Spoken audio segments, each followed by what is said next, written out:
All right, let's get right into it. Today, we're digging into a pretty provocative analysis by Colin Jenkins titled The End of an Empire. It really gets to the heart of a feeling that a lot of people seem to be having, that society, particularly in the US, feels like it's in some kind of decay. What we're going to do is unpack the author's argument for why that might be happening, following the logic step by step. The author kicks things off with this really direct and, for many, relatable statement. It's designed to connect immediately with that sense of anxiety and constant pressure. The core message right from the start is, if you feel this way, you're not crazy. The argument is that there are actual structural reasons behind that feeling. And that really is the million-dollar question that this analysis tries to answer. It doesn't just describe a feeling of dread. It lays out a very specific, piece-by-piece case for why the system of capitalism is, from this perspective, reaching some kind of inevitable final act. So let's walk through that logic together. To do that, we're going to follow the author's roadmap. We'll start with the initial diagnosis, this idea of a societal breakdown. Then, we'll look at the economic engine that the author claims is driving it all. After that, we'll see how the system has tried to stay alive, what that means globally, and finally, how all of this boomerangs back home, leading to what the author calls a final fork in the road. Okay, so let's start at the beginning with the foundational claim. Section 1, the author's diagnosis of a widespread societal breakdown. The core metaphor the source uses is, well, it's pretty striking. It paints a picture of capitalism not as some stable, well-oiled machine, but as this desperate creature on the hunt. This vampire, the argument goes, has kind of drained its usual victims and is now getting more and more erratic and destructive as it scrambles to find new sources of life. Which brings us to the engine behind all this supposed desperation. Section 2 is all about what the author says is the root cause, a concept from Marxist economics called the falling rate of profit. Now, to really get the main point here, we've got to define a couple of key terms from this framework. First up is surplus value. The idea here is that profit doesn't just appear out of thin air. It's the extra value that workers create over and above what they're actually paid for their labor. The source calls this the absolute lifeblood of the whole system. The second term is the organic composition of capital, or OCC. I know, it sounds super academic, but it's actually just a simple ratio. It's basically comparing the money a company spends on stuff, machines, software, materials, to the money it spends on actual human workers. So a big automated car factory would have a really high OCC, while, say, a local coffee shop would have a much lower one. Okay, so here's how the author puts those two ideas together to explain this central theory, the law of the tendency of the rate of profit to fall. Let's just walk through the logic on the slide. First, businesses are always competing, right? So they invest in technology to get more efficient and cut costs. That's step 1. This naturally leads to step 2. More money gets spent on machines and less on labor, which raises that organic composition of capital we just talked about. Now, here's the kicker. Step 3. In this theory, that surplus value, the profit, can only be generated by human labor. So, and this is the big conclusion in step 4, as human labor becomes a smaller and smaller slice of the total investment pie, the rate of profit, when compared to how much was invested, has this built-in tendency to fall over the long run. The source is quick to point out that this isn't some newfangled idea. It quotes directly from Marx, framing this as a logical necessity that's just baked into the DNA of the system, an internal contradiction that, on the one hand, drives innovation, but on the other, creates these recurring crises. So if this tendency is real, you gotta ask, how has the system kept going for so long?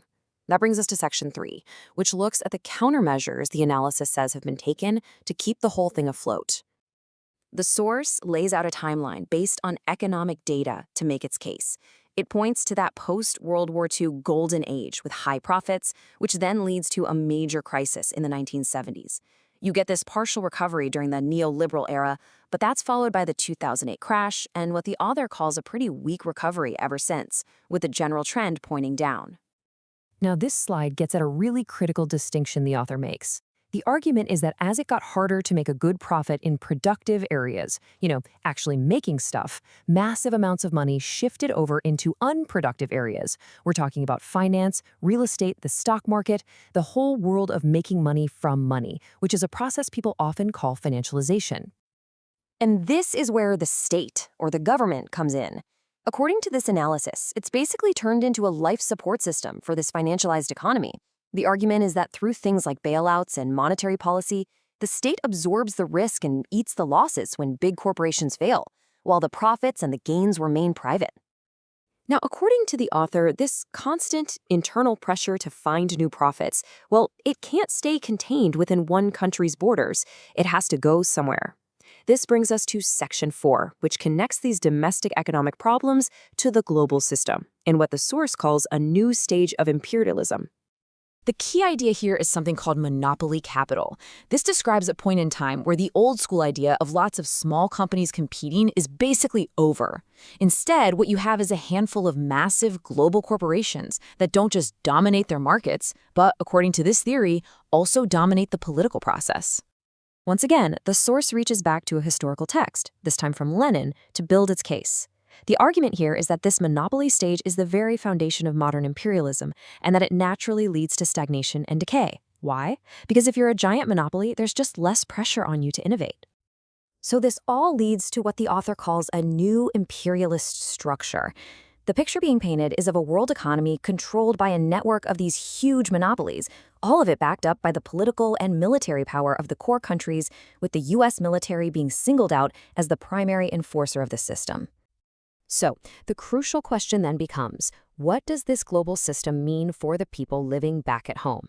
That brings us to Section 5, and the authors claim that the empire is now turning its methods inward. The source uses this really memorable phrase for it, the imperial boomerang effect. The idea is pretty simple, actually. It's that the tools, the tactics, the surveillance technologies that were first developed and perfected to control populations in other countries eventually make their way back home and get used on the domestic population. The author then points to a bunch of concrete examples to try and ground this theory. The argument is that things like the Patriot Act, the militarization of local police departments, mass surveillance programs, and the creation of huge agencies like Homeland Security are all evidence of this boomerang effect in action. But the argument isn't just about force and surveillance. Social division is presented as another key tool. To explain this, the source brings in W.E.B. Du Bois's concept of the psychological wage, this idea that certain status and privileges can be given to one group of workers to make them feel aligned with the ruling class, and to stop them from building solidarity with other workers. The article then takes that historical idea and applies it to right now. The argument is that as economic conditions get worse for almost everyone, this psychological wage is used to redirect the anger of one struggling group away from the economic system itself and towards various scapegoats, effectively turning them into defenders of the very system the author claims is causing their problems. Okay, so all of this has been building towards the final section of the analysis. Section 6, A Fork in the Road, presents the author's pretty stark conclusion about where all this is supposed to be heading. The ultimate conclusion of the source is that this whole long process, the falling profits, the turn to finance, the imperial boomerang, has led us to a place where we have a fully merged corporate state. In this view, the line between corporate power and state power has more or less disappeared. They've become one and the same. And because of that, the author claims we are now left with a choice between only two possible futures. Path 1 is described as fascism, a completely authoritarian state whose main job is to manage the ongoing decay and use force to protect the wealth that's been concentrated at the top. Path 2 is presented as socialism, a total system change where control over the economy is taken over by the working class in order to build something new. So, the analysis we've just walked through presents this detailed and for sure provocative argument that the system's own internal contradictions are pushing it towards some kind of conclusion. It really leaves us with a final question. If that analysis is right, if there are these deep structural forces pushing society towards a massive change, then what forces, what actions, movements, and ideas will be the ones that actually shape whatever comes next? That's definitely something to think about. Thanks for watching.